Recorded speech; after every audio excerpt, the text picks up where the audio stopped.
Que alegria estarmos juntos novamente, conversando sobre a doutrina espírita, essa doutrina consoladora e educativa. Como tema do nosso encontro de hoje, nós temos retornando à matéria. Será que compreendemos o porquê das nossas reencarnações? Será que refletimos o suficiente dentro desta lei, a lei da reencarnação? O porquê de retornarmos à matéria? Qual o objetivo da reencarnação? Isso é o que o Kardec pergunta no Livro dos Espíritos, questão 132. Então nós vamos ler a resposta dos Espíritos e vamos desmembrá-lo em 3 partes. Começa assim. Então a pergunta é, qual o objetivo da encarnação? Então vamos à resposta. Deus lhes impõe a encarnação com o fim de fazê-los chegar à perfeição. Para uns é expiação, para outros é missão. Mas, para alcançarem essa perfeição, têm que sofrer todas as vicissitudes da existência corporal. Nisso é que está a expiação. Então, essa é a primeira parte, né, da resposta. Então, o que podemos compreender? Que as reencarnações, o retorno à matéria, para nós é expiação, né? É o objetivo de expiarmos, de nos purificarmos, de consertarmos aquilo que está errado em nós, certo? Que está fora da lei de Deus. Para uns, para a maioria, né? No caso nós nos encontramos nessa maioria, esse retorno à matéria, essa encarnação é de expiação. E para outros é missão. Ou seja, missão para aqueles espíritos que já são de um grau de entendimento maior, que já conquistaram, né, esse grau de entendimento, esse amor incondicional que nós ainda estamos buscando, né? Então, para eles escolhem uma missão para auxiliar a humanidade e para dar um exemplo, para mostrar para nós como é realmente que se vive. Então, são os missionários, né, dos quais nós temos aí vários exemplos que temos que pensar em replicar, né, esses exemplos, mesmo dentro das nossas limitações que ainda temos. Então, são os missionários. Mas para a maioria de nós, ela é expiação. Por quê? Porque expiar é recebermos essas consequências das faltas e trabalharmos essas consequências das faltas. É nos purificarmos através dessas consequências. Ou tentarmos, não é? Então, para nós, a expiação. Os Espíritos nos ensinam que nós temos 3 condições necessárias para quê? Para apagarmos as faltas e as consequências dessas faltas. Então, em primeiro momento, nós temos que nos arrepender. Porque pela lógica, se eu não me arrependo do que fiz, é porque eu não acho que está errado o que eu fiz. Porque eu não me arrependi. Se eu não me arrependo, porque eu acho que não está errado, que a minha conduta não está errada, como que eu vou pensar então que eu tenho que corrigir essa conduta? Não é? Então, se eu não me arrependo, para mim está tudo bem, ainda. Então, em primeiro momento, nós temos que ter o arrependimento. Em segundo momento, nós temos que expiar, que é justamente o objetivo das encarnações. Então, eu vou receber a consequência dessas faltas, eu vou expiar, ou seja, eu vou sofrer essas consequências, né? Ou há consequência, ou há as consequências, não importa. Eu vou receber essas consequências, eu vou sofrer essas consequências, e eu, como objetivo maior, teria que então trabalhar dentro dessas consequências. Para quê? Para evoluir. É isso que nós temos que fazer. E depois de trabalhar dessa expiação, de trabalhar dessa consequência, nós temos o quê? Que reparar. reparar com aquele irmão a quem ofendemos, né? Reparar com aquele irmão a quem devemos algo. Então, é assim que funciona esse processo. Então, nós temos essas 3 condições necessárias, só que esse processo vai demandar o tempo que for necessário.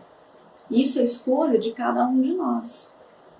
Então, se eu demorar muito para me arrepender, porque a minha consciência ainda não se tocou, né, na lei de Deus, nas leis que nos regem, na necessidade do caminho correto, então eu vou ainda continuar praticando os meus atos equivocados em muitas situações, vou continuar achando que tudo está certo, que eu ajo corretamente, né, que eu falo aquilo que é necessário, enfim, e vou continuar. Mas o momento vai existir de que as consequências vão começar a surgir para mim. Então, vai ser necessário esse meu arrependimento. Vai ser importante. Para quê? Para que eu trabalhe essas consequências. Porque elas virão. E se eu não me arrependo, eu não vou trabalhar corretamente essas consequências. E elas vão continuar vindo. Em cada encarnação, elas vão continuar vindo. Por quê? Porque eu não expiei. Eu não trabalhei. Eu preciso consertar isso em mim. Então, até que eu conserte, até que eu tenha essa consciência, até que eu perceba, até que eu trabalhe nesse sentido, ela vai chegar. Então, é escolha nossa, né? A gente compreender tudo isso e trabalhar da melhor maneira possível. Aí, depois de tudo isso trabalhado, aí sim nós vamos reparar. Porque a reparação tem que ser feita com aquele irmão com o qual nós infringimos a lei de Deus. E ela é feita aqui, nesse retorno à Terra. Essa é a necessidade, né, a importância, o objetivo dessa encarnação. Porque todo aprendizado que possamos ter no mundo espiritual, e temos, se desejamos, nós vamos pôr em prática aqui. Então, essa é a necessidade, certo? Ainda tem outro objetivo, essa lei da reencarnação, o porquê desse retorno à matéria. Os Espíritos nos ensinam nessa resposta que ainda tem outro objetivo. Nós somos co-criadores da criação de Deus. Porque a criação ela não se findou, ela não tem fim, ela não terminou. Ela continua a criação. E nós somos co-criadores. Por quê? Porque outro objetivo dessa reencarnação, né, das várias encarnações, é, em primeiro lugar, trabalharmos o nosso íntimo, né, nossa individualidade, evoluirmos, e auxiliarmos os que estão à nossa volta. Então já começa pela reparação, mas vai além de reparar com aquele com o qual eu cometi uma falta. Vai além, porque nós somos parte dessa humanidade, né? Nós aqui, nós estamos no planeta Terra, nesse globo, e nós somos todos, fazemos todos parte dessa humanidade. Então nós temos que trabalhar por ela, trabalhando por nós, trabalhando por ela. E trabalhando por essa humanidade, nós vamos evoluir. É um processo. Então, quando falamos em humanidade, não é só para os nossos irmãos espíritos, né? Mas para a natureza, para os animais. Nós temos que ter consciência da nossa responsabilidade para o planeta todo. Todos os nossos pequenos atos, aquilo que não damos importância, o maltrato aos animais, né? O descuido com a natureza, tudo isso faz parte da nossa falta de consciência de que somos uma imensa família criada por Deus. E todos temos o mesmo objetivo, que é a evolução. E nós temos que trabalhar em conjunto. Então, como nós sabemos que o nosso planeta está em processo de regeneração, ou seja, ainda em processo de chegar a ser um planeta regenerado, né, deixar de ser um planeta de provas e expiações, para ser um planeta regenerado, que é uma condição melhor do planeta. Mas esse processo, que já se iniciou e ainda demanda muito tempo, como que ele se concretizará? Como que se efetivará? Essa transformação virá através da mudança dos espíritos que aqui vivem, de nós, não é? Então, se nós nos transformarmos, entendemos que nós somos todos essa grande família, que devemos nos auxiliar em conjunto, né? Sermos solidários em todos os sentidos e com todos os seres da criação. Quando tomarmos essa consciência, nós seremos espíritos melhores, as nossas vibrações serão melhores, assim o nosso planeta será regenerado. Então nós fazemos parte dessa cocriação, nós estamos auxiliando essa criação, esse desenvolvimento, faz parte também do nosso trabalho. E é um outro fim, um outro objetivo dessas encarnações que os espíritos nos ensinam. Então, continuando a resposta, para executá-la, né, executar essa obra da criação, que nós somos co-criadores, é que em cada mundo toma o espírito um instrumento de harmonia com a matéria essencial desse mundo. Ou seja, o fluido universal que forma, a condição desse fluido que forma esse globo que vivemos, que forma o nosso planeta, constitui também a nossa matéria, e todas as matérias constituem a nossa matéria. Então esse instrumento que eles falam é o nosso corpo, porque qual que é o instrumento que utilizamos para trabalharmos a vida aqui na matéria? É o nosso corpo físico, e esse corpo físico é formado através do fluido que envolve, dessa matéria que envolve esse planeta, que é o planeta em que vivemos. Então, nós fazemos isso para quê? Para cumprir, daquele ponto de vista, as ordens de Deus. Ou seja, qual é esse ponto de vista? Qual é o objetivo da criação? Nos tornarmos perfeitos. Então, esse é o ponto de vista de Deus. E é para isso que trabalhamos, é para isso que a criação trabalha. Cumprir, então, daquele ponto de vista, as ordens de Deus. É assim que, concorrendo para a obra geral, ou seja, para o planeta todo, para todo ser vivo, para toda a humanidade, é que ele próprio se adianta. Então, nós trabalhamos o nosso íntimo, nossa individualidade, a nossa consciência, nosso entendimento, para trabalharmos o nosso próximo, trabalharmos a humanidade inteira. O cuidado para com todos os seres da criação. Para o solo, para os animais, para as plantas, para a água, para tudo. Porque faz parte de nós. Somos essa família. Nós somos unidos e nós nos integramos e nós necessitamos de auxílio. Todos nós precisamos nos auxiliar, né? E então esse é o nosso papel da criação. Por isso as encarnações. Então, olha, veja bem, a nossa vida vai muito, muito além daquilo que pensamos. Nós não estamos aqui apenas para aprendermos, apenas para evoluirmos intelectualmente, que com certeza estamos também, apenas para satisfazer os nossos desejos, construirmos aquilo que queremos, né? Para possuirmos aquilo que desejamos. Não, vai muito, mas muito além o objetivo de estarmos aqui e de retornarmos sempre à matéria. Isso é importantíssimo que possamos já ter em nosso entendimento isso, porque isso faz toda a diferença no modo como vivemos, certo?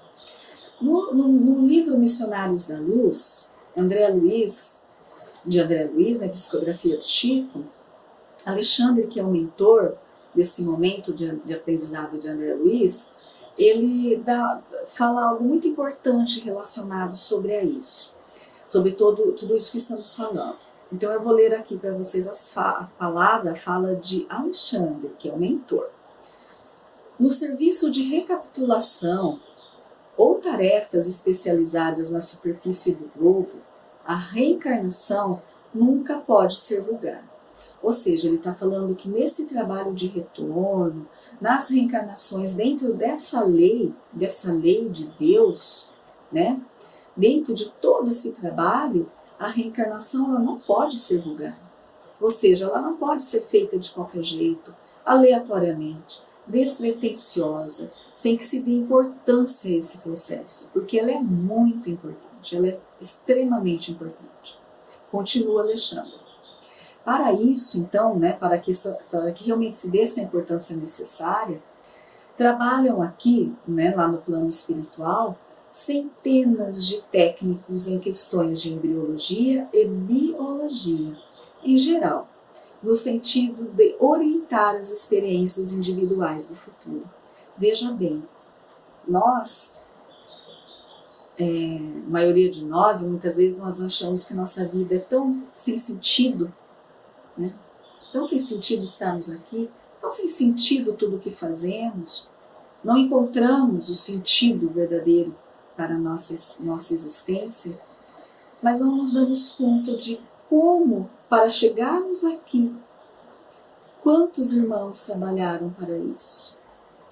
Quantos irmãos na espiritualidade trabalharam por nós e em nós para que possamos estar aqui hoje, recebendo toda essa oportunidade de crescimento?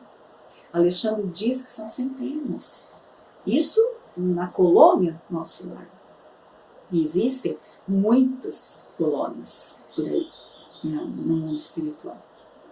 Então, centenas de irmãos trabalhando com afinco, com carinho, com amor, com respeito dentro da lei de Deus, para que possamos ter essa oportunidade. E aí nós chegamos aqui e não valorizamos. Aí nós chegamos aqui e não compreendemos, não buscamos entender. E não damos valor nem ao nosso irmão, nem à natureza, nem aos animais. Não nos damos conta de tudo isso, de todo esse trabalho necessário. Então, aqui, nesse sentido, o Alexandre deixa muito claro a importância desse retorno, a importância das nossas escolhas, porque nós escolhemos o nosso gênero de prova. O gênero de prova, aquilo que será o trabalho da nossa existência, nós escolhemos.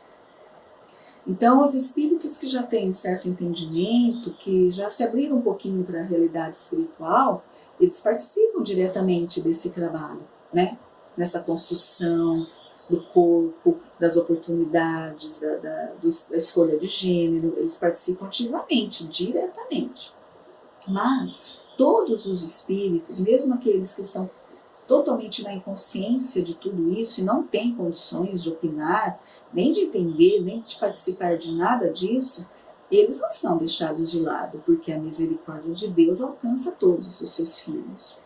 Então, irmãos que se interessam verdadeiramente por esses espíritos, que também auxiliam nesse trabalho, eles fazem esse papel, né, de todo esse processo, para essa recapitulação, para esse retorno à matéria. Então, tem essa diferença, mas todos são agraciados da mesma maneira. Todos têm essa misericórdia, dessa oportunidade desse trabalho. Todos nós. Então, Alexandre continua dizendo que o corpo físico ele é sagrado. Por quê? Porque ele é um instrumento que viabiliza, né, o nosso trabalho. É através dele que trabalhamos.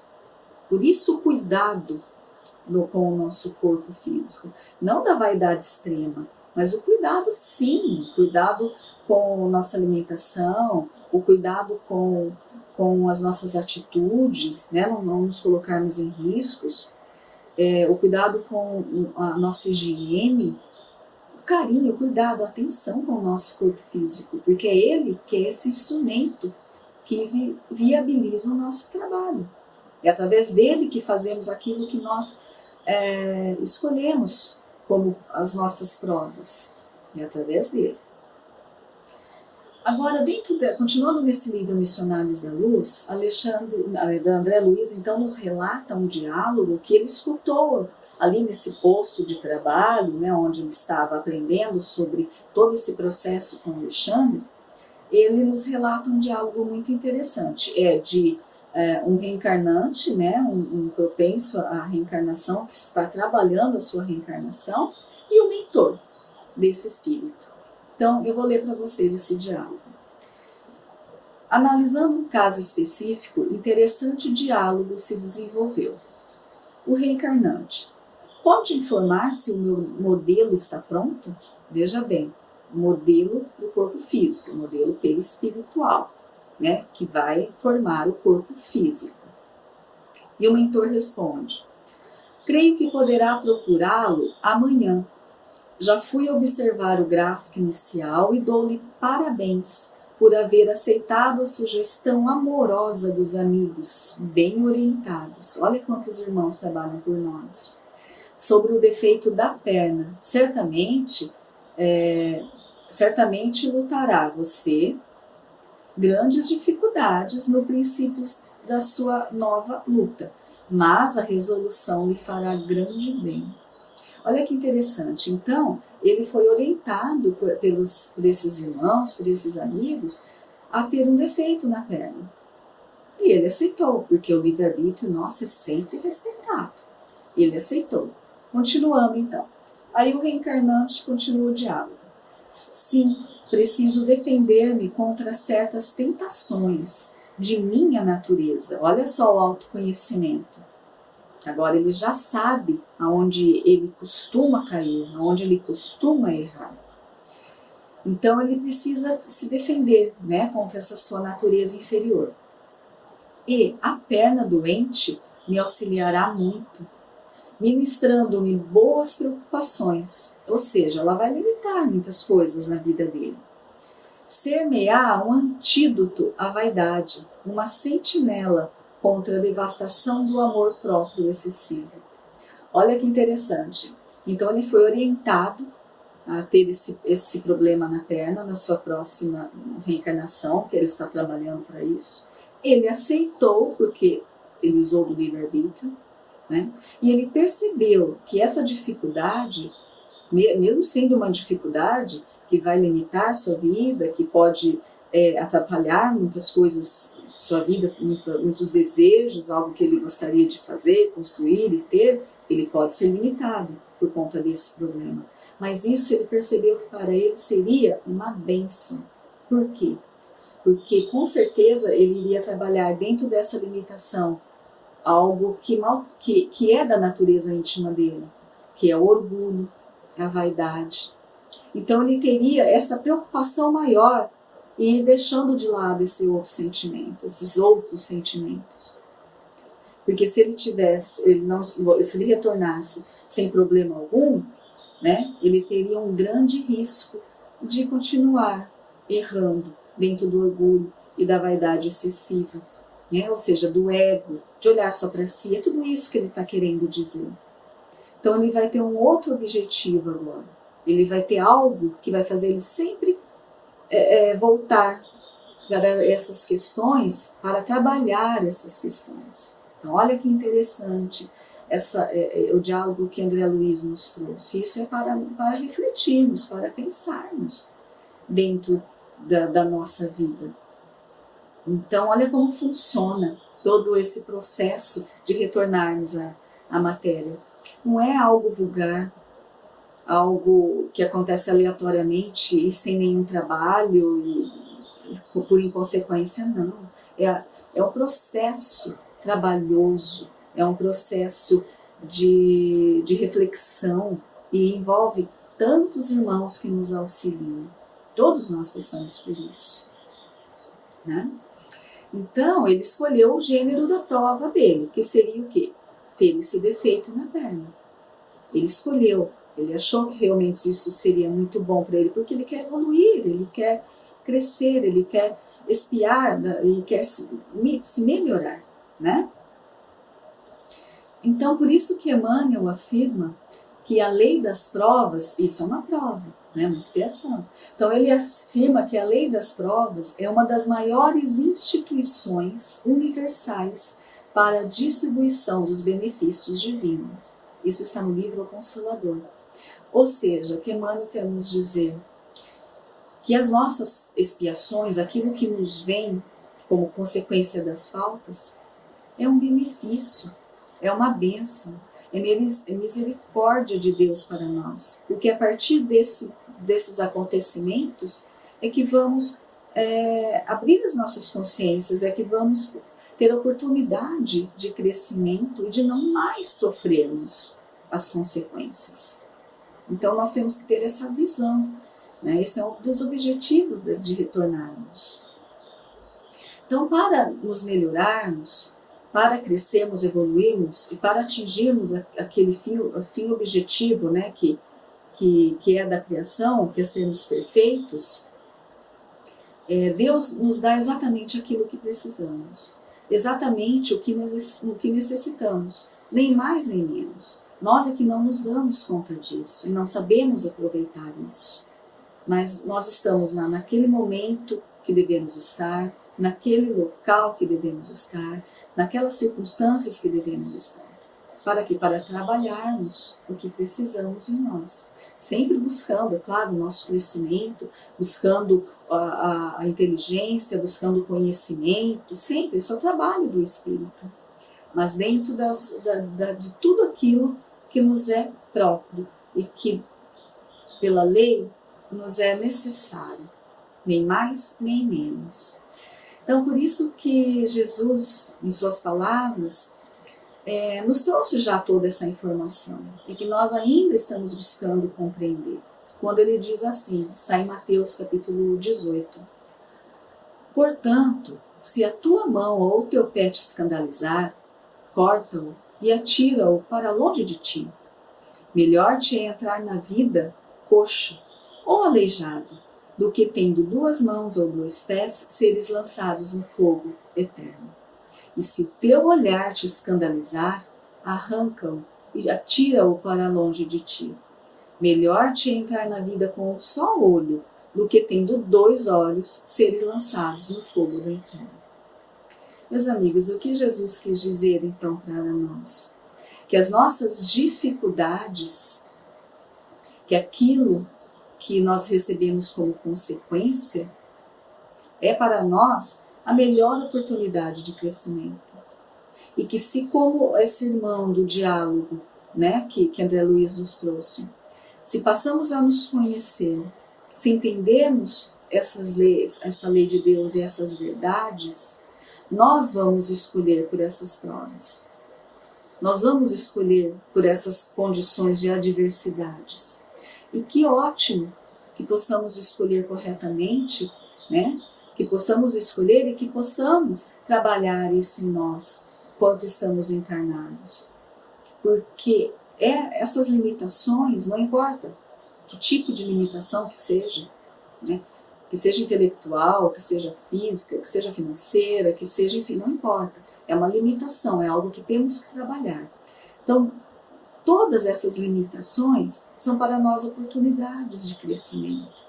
Nós temos que compreender isso. Jesus vem nos falar. É melhor, então, que arranquemos um olho nosso, que retornemos à matéria enxergando de um olho só, né? É o que ele quis dizer. Se o nosso olhar só nos escandaliza.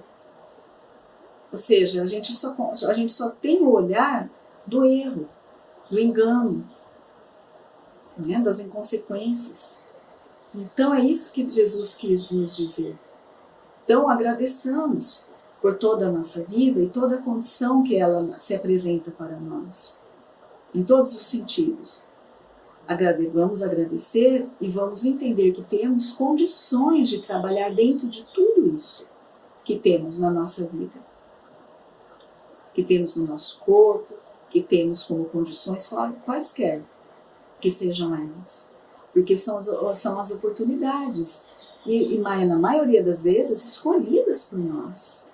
Então não vamos perder a oportunidade das nossas reencarnações, né? Vamos retornar à matéria e continuarmos conscientes das nossas responsabilidades, da nossa obrigação para conosco e para os espíritos que estão à nossa volta e para toda a humanidade, para todos os seres da criação. Então é importante, né, refletirmos sobre isso, sobre esse entendimento diferente e em sermos gratos, em todas as circunstâncias, sermos gratos, porque Deus nos oferece aquilo que é de melhor para nós e aquilo que é necessário para nós, não aquilo que desejamos apenas, aquilo que é necessário para nós. E essa é a misericórdia de Deus. Vamos refletir sobre isso? Obrigada, meus amigos, pela atenção. Fiquem na paz de Jesus. Uma ótima noite a todos. Vamos rogar a Jesus para nós tirarmos o máximo proveito deste estudo. O que é tirar o máximo proveito deste estudo? É nós colocarmos algo em prática. Eu costumo dizer que tem muitos cristãos na teoria e pagãos na prática. Muitos. Vamos nos esforçar a fazer pequenas melhorias sistematicamente. Então vamos lá. Olha, nós vamos estudar o que aprendi com o apóstolo, melhor dizendo, Paulo. Então vamos lá. Tem uma das cartas de Paulo a Filipenses, que ele manda o seguinte texto: tendo o mesmo combate que já em mim tendes visto, e agora ouvis estar em mim. Vamos analisar em cima disso. Eu vou repetir. Tendo o mesmo combate que já em mim tendes visto, e agora ouvis estar em mim. Essa carta é para os Filipenses 1:30. Saulo, um soldado romano convicto, promoveu uma matança fora do comum em sua cidade e cidade circunvizinha. Ele ateou fogo em casas e colocou em presídios homens e mulheres por causa da fé em um homem intitulado Rei dos Judeus. Estou falando de Jesus. Saulo foi o exemplo da lei em seu país, muito disciplinado. Tudo que era a lei lhe ordenava, como soldado romano a executava. Disciplinadíssimo, ou melhor dizendo. Ele ficou mais conhecido na ocasião do assassinato de Estevão.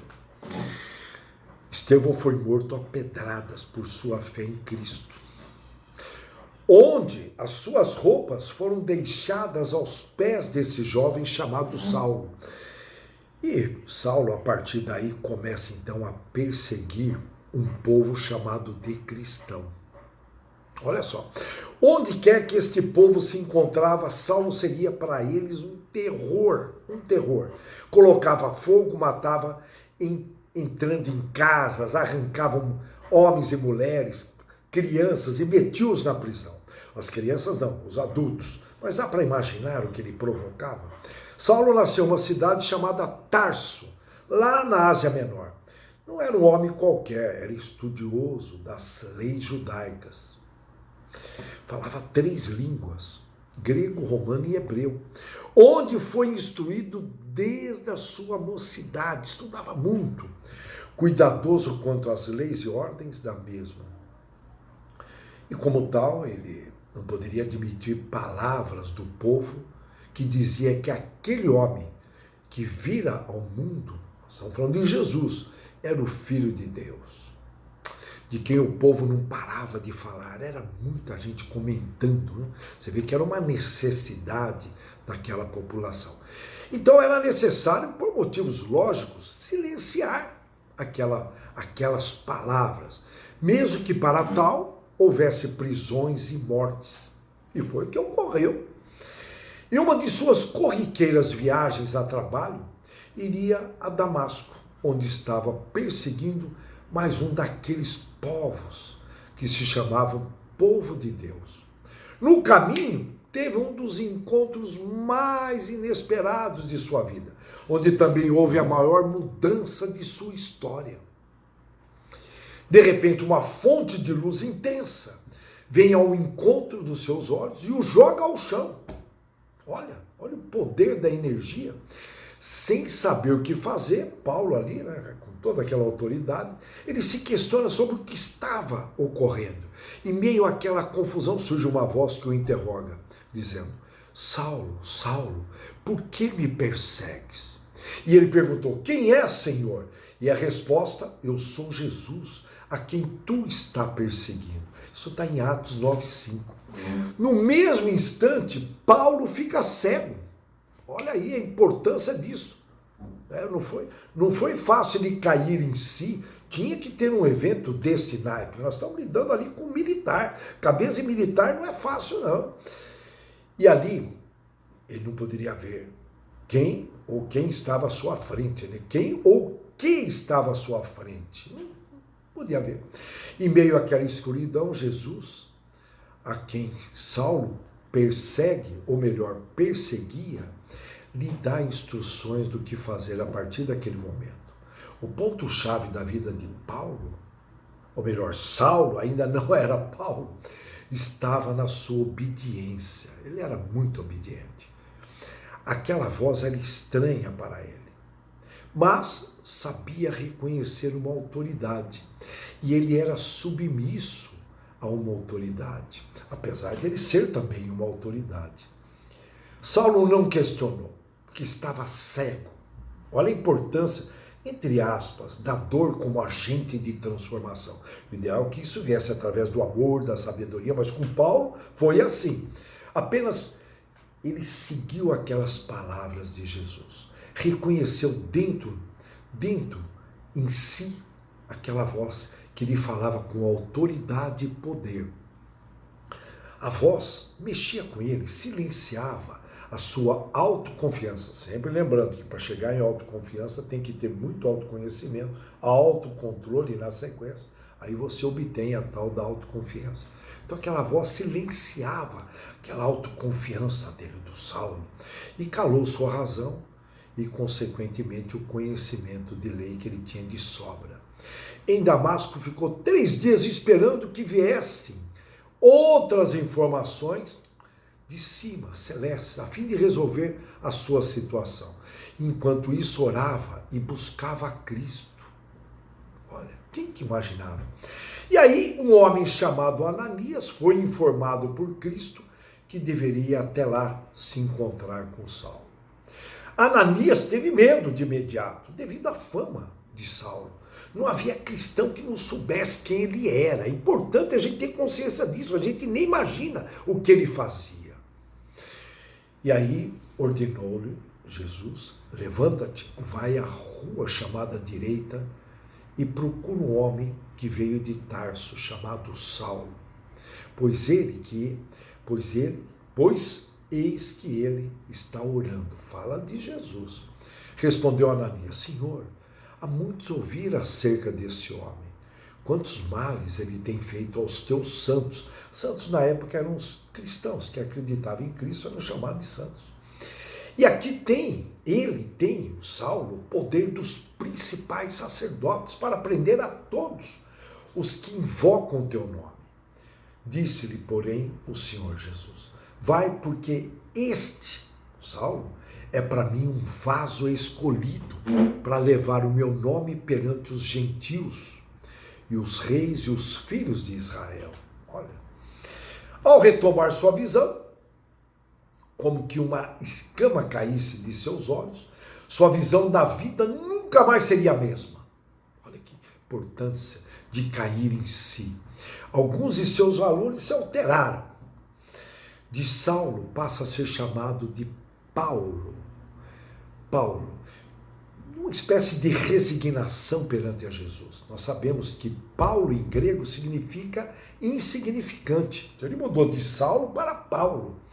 Uma vez que ele estava de perseguidor do povo de Deus, passa a fazer parte deste povo. É uma das histórias mais incríveis de conversão e rápidas. Disciplinadíssimo, estou repetindo isto, porque não é da cultura latina ter disciplina, e nós somos latinos. Disciplinadíssimo, vitorioso em seus desejos, mas havia colocado suas competências e inteligências na direção errada, ou melhor, no sentido errado. As convicções, elas são inimigas mais perigosas da verdade do que as mentiras. Eu vou repetir, é um texto de Nietzsche. As convicções, não é um texto religioso, é de um filósofo. As convicções são inimigas mais perigosas da verdade do que as mentiras. Isso vem de Friedrich Nietzsche. Foi um filósofo, crítico, cultural, poeta e compositor prussiano do século XIX, nascido na atual Alemanha. Escreveu vários textos criticando a moral, a cultura contemporânea, a filosofia, a ciência. Ele desencarnou em 1900, nasceu em 1844 na Alemanha, portanto. E olha bem, Paulo agora, de carrasco, destruidor de vidas e sonhos, foi escolhido por Cristo para levar boas novas de salvação. Olha que interessante. Faz lembrar Santo Agostinho, lá de Boêmia e Milão, virou Santo Agostinho um grande filósofo. Boêmia aprontava todas de madrugada, bebia aquela vida noturna de Milão. Olha, tá aí um exemplo. Essa cair em si. Não foi fácil para Paulo entrar no meio deste povo cristão, já que sua fama não era boa. Já pensou? Dá para imaginar? Mas sua maneira de vida, com exemplos, recebeu uma transformação tão grande que as pessoas queriam vê-lo. Aquilo foi comentando, né? Boatos, fofocas. E eles queriam saber o que havia acontecido com o tal do Saulo, com o coração de Saulo. Queriam saber de onde vinha tanta mudança de comportamento e de vida. Isso serviu até de exemplo, olha, para toda aquela comunidade. Dá para imaginar a desconfiança? Criando aqui um parênteses. Na cultura brasileira, primeiro nós desconfiamos, para depois confiar. Já nos Estados Unidos, que não é uma cultura latina, uma forte presença protestante, ela é diferente. É o contrário. Eles confiam, depois você tem que provar que você é de desconfiança. Ô brasileiro da pátria do Evangelho, nós precisamos mudar, melhorar isso. Credibilidade, o que mantém um relacionamento são confiança e respeito. Esse aqui cá entre nós, tudo leva a crer, lógico. Esse foi um instrumento que Deus usou naquele tempo para que hoje recebêssemos uma mensagem de salvação. De salvação, hein? Nós estamos aqui para ser salvos. Nessa escola, hospital e prisão. Escola porque estamos aprendendo, hospital porque estamos curando as nossas almas, eliminando os defeitos que são perecíveis e se libertando de ingenuidade, de ilusões, de obsessores, de paradigmas, de crenças que nos aprisionam mentalmente. As pessoas que estão ao nosso redor são verdadeiras escolas, hospitais e prisões que vêm contribuir para a gente melhorar, porque a cura está nas relações. Mas vamos lá, 3 coisas são necessárias para a salvação de um homem, já que nós estamos falando de salvação. Saber em quem deve acreditar, saber o que deve desejar e saber o que deve fazer. Sabe de onde vem esse texto? São Tomás de Aquino. E o novo Saulo, agora Paulo, sabia claramente o que fazer. A sua nova missão e os novos valores. A pessoa certa, escolhida por Jesus novamente. E rapidamente ele absorveu a mudança. Rapidamente. Eis aqui algumas falas pertinentes do apóstolo Paulo. Sabendo que a vida, fala dele, hein? Sabendo que a vida é um verdadeiro desafio, ele disse, aprendi a viver alegre em toda e qualquer situação. Sei que tem religiosos que não mistura, né? Alegria com fé, com esperança, com trabalho cristão. Sério, tudo. De onde vem isso? Paradigmas do passado, crenças, que a alegria não tinha a ver com seriedade, não tinha a ver com disciplina cristã. Misturavam, achavam que estavam brincando, confusão. Olha a fala do Paulo. E olha outra fala do Paulo. Aprendi a viver na penúria e aprendi a viver na abundância. Os 2 extremos. Viver saciado e passar fome. Ter abundância e passar necessidade. E aí ele diz, tudo posso naquele com letra maiúscula que me fortalece.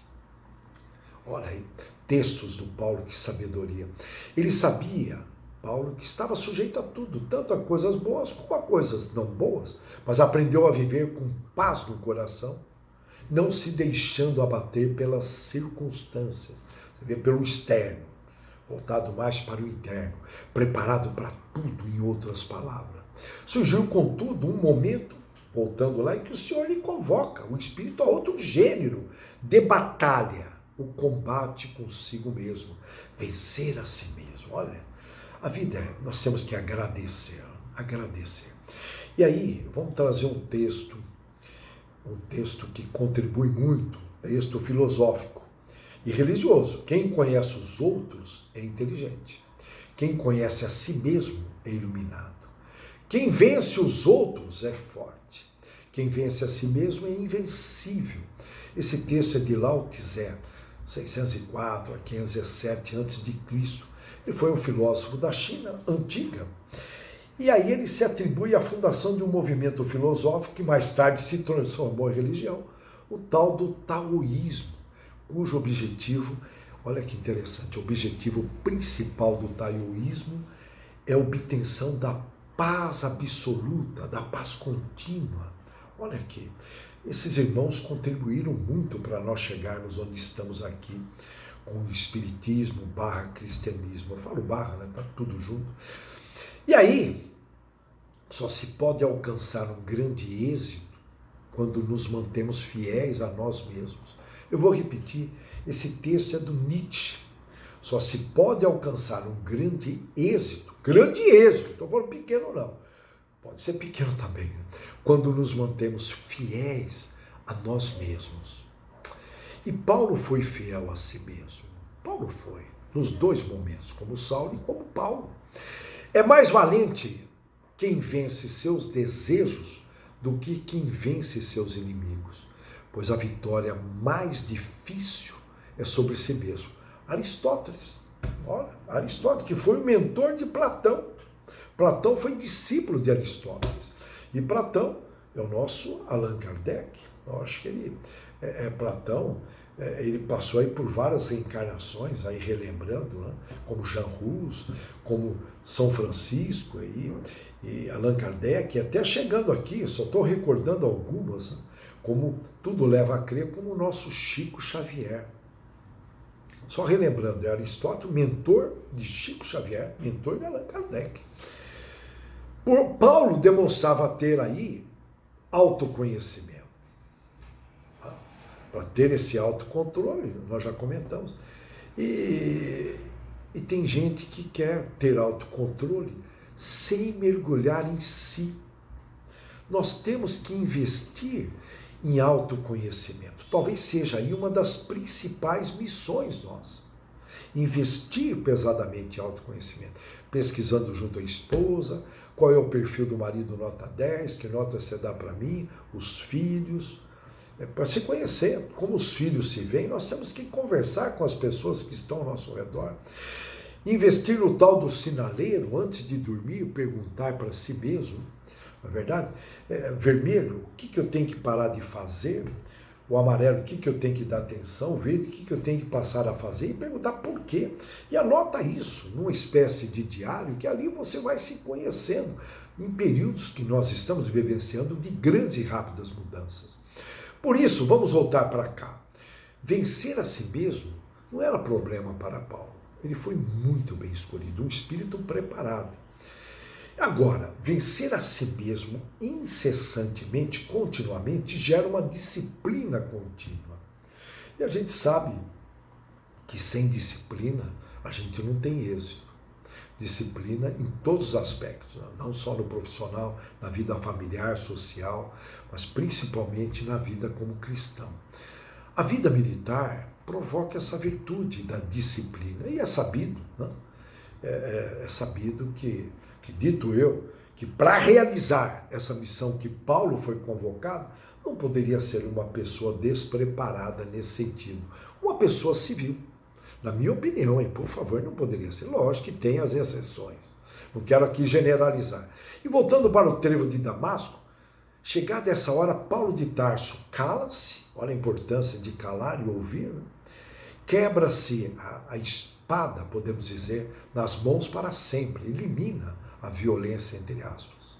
Não tem mais braço para hostilizar, e sim para ajudar e servir, que são os princípios básicos do cristianismo. E ele caminha motivadíssimo, modificado também, nesse sentido inverso. Ao invés de humilhar os outros, ele se dobra e dobra a própria nuca, cerviz, né? A nuca. Sofre e aperfeiçoa-se no silêncio. Olha, importante.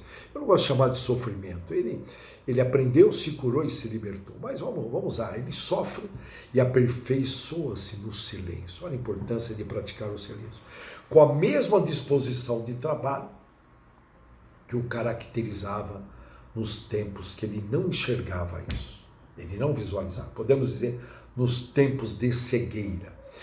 É preciso calar e ter silêncio ao seu redor para poder ouvir a voz de Deus. Paulo é apedrejado, açoitado, preso, incompreendido muitas vezes, mas prossegue sempre ao encontro da divina renovação.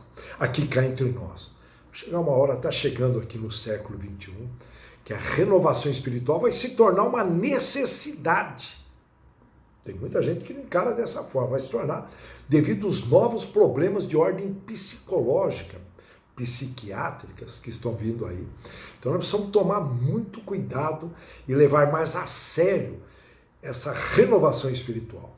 Os orientais têm o hábito de perguntar: você está na direção correta? Eles têm esse hábito de perguntar. E eles afirmam: se você não tem uma grande causa, você não está na direção correta, ou no sentido correto. Por quê? Porque na realidade, você, se não tem uma grande causa, você não utiliza plenamente os seus talentos. E não cumpre, geralmente é por aí, não cumpre o que você prometeu na erraticidade. Porque lá na erraticidade, a consciência pesada é mais pesada, porque você está livre da matéria, do que a consciência pesada aqui. E lá pesa e a gente faz um planejamento para vir aqui realizar grandes causas. Considerando que nós somos aí, eu não gosto de usar muito esse termo, mas é o termo mais apropriado popularmente, né? Nós temos aí grandes débitos na caderneta de poupança divina. E aí, olha que interessante, se ainda não combates contigo mesmo, no sentido de vencer, você mesmo, dia virá em que serás chamado a semelhante serviço que Paulo foi chamado.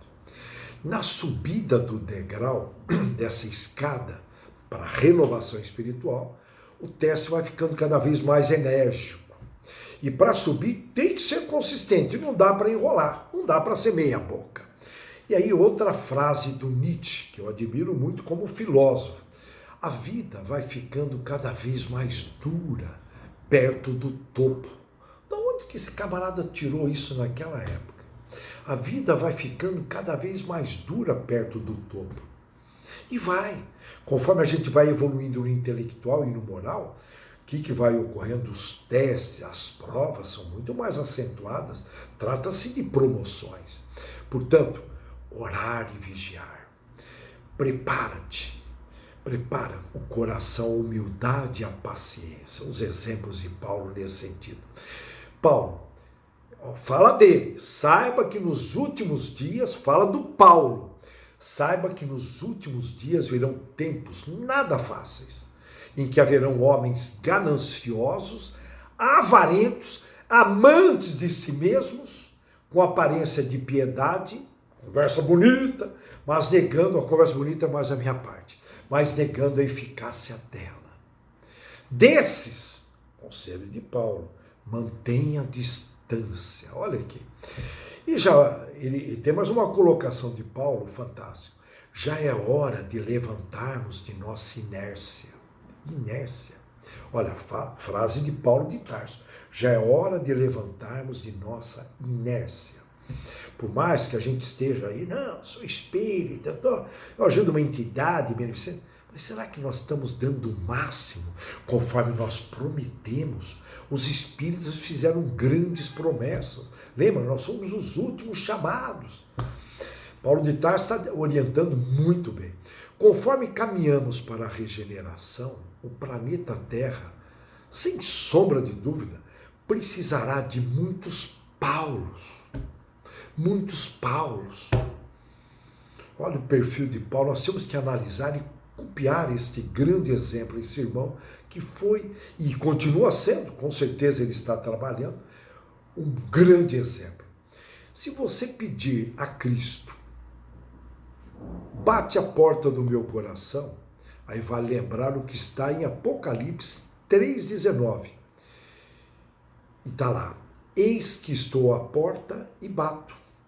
Se alguém ouvir a minha voz e abrir a porta, entrarei em sua casa e cearei com ele. Olha, está em Apocalipse. Reflitam com carinho nessas palavras. Procure anotar o perfil de Paulo e se esforce para a gente tirar o máximo proveito desse grande exemplo que eu estou repetindo várias vezes. Grande exemplo. Nós precisamos desses pontos de referência para nós estarmos trilhando as 3 palavrinhas que Jesus nos trouxe. Caminho, verdade e vida.